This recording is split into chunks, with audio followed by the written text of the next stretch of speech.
Apostle John, when he wrote Gospel of John, he recorded this very profound statement that Jesus said when he was talking to a group of people. And we find it in Gospel of John chapter 8 from verse 31 and 32. And it reads like this. So Jesus said to the Jews who had believed him, "If you abide in my word, you are truly my disciple, and you will know the truth, and the truth will set you free." The profound statement was, you will know the truth, and the truth will set you free. And that's what we're going to talk about today, that what clarity in knowing what truth is brings a breakthrough in our lives. There is no breakthrough apart from truth. There is no deliverance. There is no freedom apart from truth. Every time we feel like we need a breakthrough in our life, we have to go back to the place where we can discover the truth in that circumstances, and that truth leads us to the victory. That truth leads us to the breakthrough. That truth, it becomes a way for our freedom. James Smart, he's a well-known author, and his book titled Clarity, he uses this illustration. He says this: if a pond is clouded with mud, there's nothing you can do to make the water clear.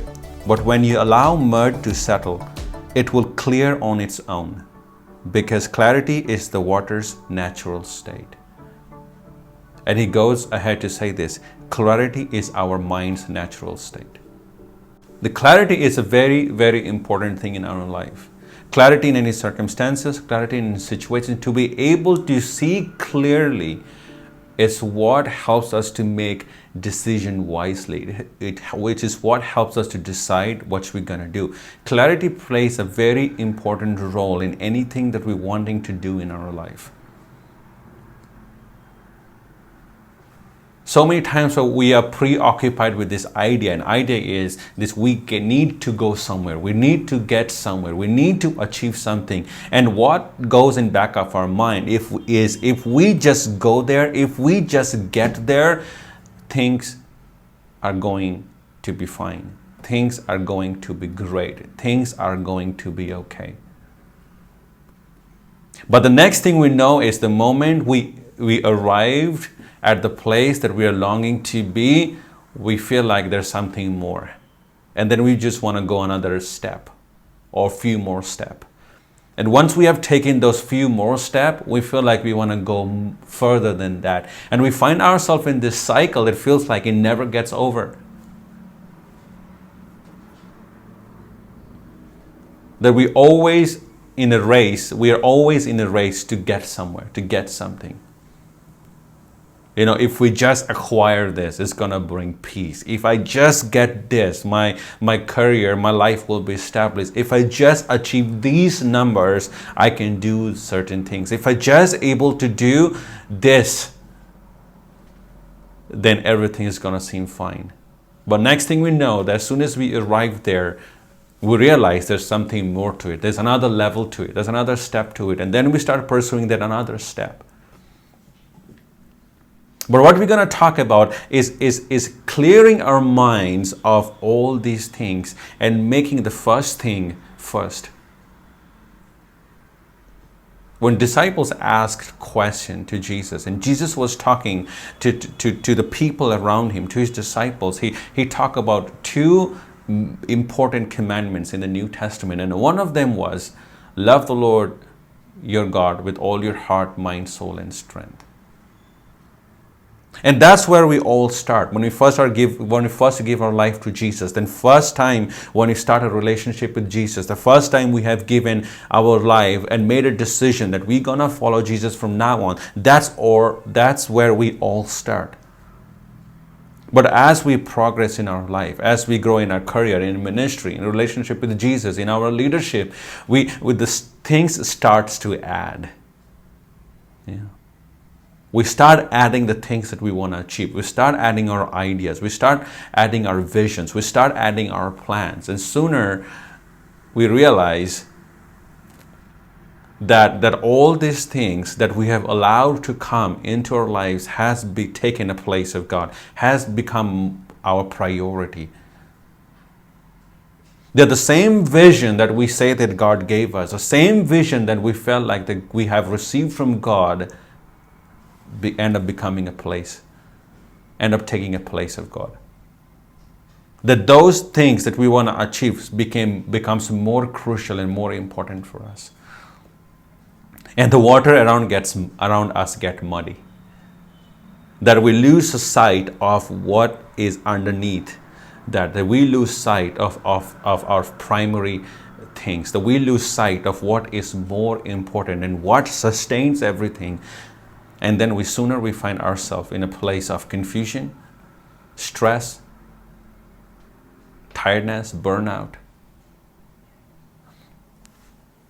And we find ourselves stuck in that place.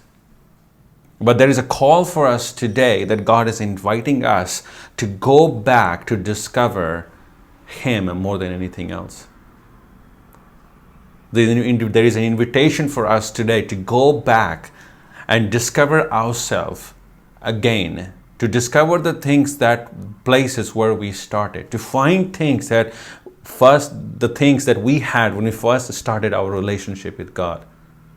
To find that place in our lives that we can say that we love the Lord our God with all our soul, mind, and strength. There's no distraction, that the water is clear, that we can see it clearly, and all those things have been cleared around us. So we can put our focus only on Jesus.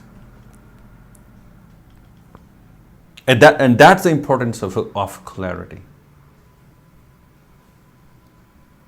That the things that we are doing in our life, the things that we want to achieve, the places that we want to go, the things that we want to build, either it's a ministry, either it's about leadership, either it's about vision, the things that we want to achieve does not end up becoming our God, because end of the day, those things are not God. Those things are from God, but those things are not God.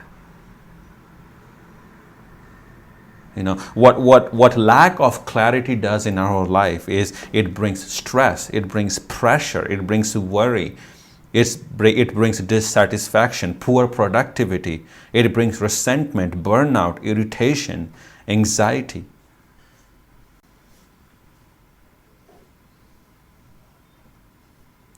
Right. And what we do is, when we find ourselves in this present condition, and we feel like we have achieved something, what we do is we try to go to the highest level of the same condition. If the condition does not change, the things we are pursuing does not change, but what had happened is we're just going to another level of the same condition. And then we find ourselves in this cycle. But what God is leading us back today in this season is saying that let's make everything clear, that let's bring the clarity in our life, that we're able to see things clearly, that we're able to understand and perceive things clearly, that we aren't distracted by the things around us anymore, but we'll make the first thing first. That we'll pursue God before anything else, that we will give God our first priority than anything else, that we will choose to follow Him before anything else, that we will not do our vision without God. Because most of the time, what we do is when God gives us vision, we take that vision and we tell God, you stay here. I'm just going to run with it now. Right? But when God gives us vision, when God calls us to do something, what He is saying that I want to do this with you. He never intends saying, I'm giving you this vision, I'm giving you this goal, I'm giving you this target, I'm giving you this thing to achieve. You take it and run with it. I'm not going to come with you. I'm just going to stay here. That's never God's intention. God only whenever God gives us something, He gives it because He wants to do that particular things with us. He wants to partner with us. He wants to be our companion in achieving that thing. But what we do is we take it from God and we say, I'm just going to run with it. And we move forward. And as we move forward, we start adding things that shouldn't have been there in the first place. and then the water starts to get murky. That we start to lose our clarity, that we started to lose our focus, that we start to get distracted, and we find ourselves in that place that when we look back, we don't see God anymore because we have left Him behind and we have come so far and we have surrounded ourselves with so many things that we don't see God anymore. But in this season, the step that we need to take is we need to clear ourselves of all those things so we can walk back to God and say, God, I want to do this, but this time I want to do this with you. I want to do this, but I want to this time walk with you. That I don't want to walk ahead of you, that I don't want to walk behind you, but I want to walk with you. And what clarity does is, clarity brings focus. Clarity brings motivation. It could be self-motivation, motivation of a team, motivation of a ministry. It reestablishes your motivation to do things. What clarity does, it takes away fear and anxiety because you know that you're not doing it alone. You lose that fear of failing. What clarity does, it brings peace and it increases your productivity because now you're not doing it alone. Same way that Peter was fishing all day long, but he didn't catch anything. Peter, if you look at the cross list, if you look at the checklist, Peter did everything right. In order to have, for a fishing, he had to have a boat. He had a boat. He had to go in a lake. He was in a lake. He had to cast his net. He did cast his net. He was doing everything right, but he was not able to catch anything until and unless Jesus was there with him in his boat. So what clarity does, it increases your productivity because now what you're doing is you're not doing it by your own strength, but your focus is in Jesus, your focus is in God, and you're letting Him work with you. Because as Paul said in 1 Corinthians, that we plant and we water, but growth comes from God.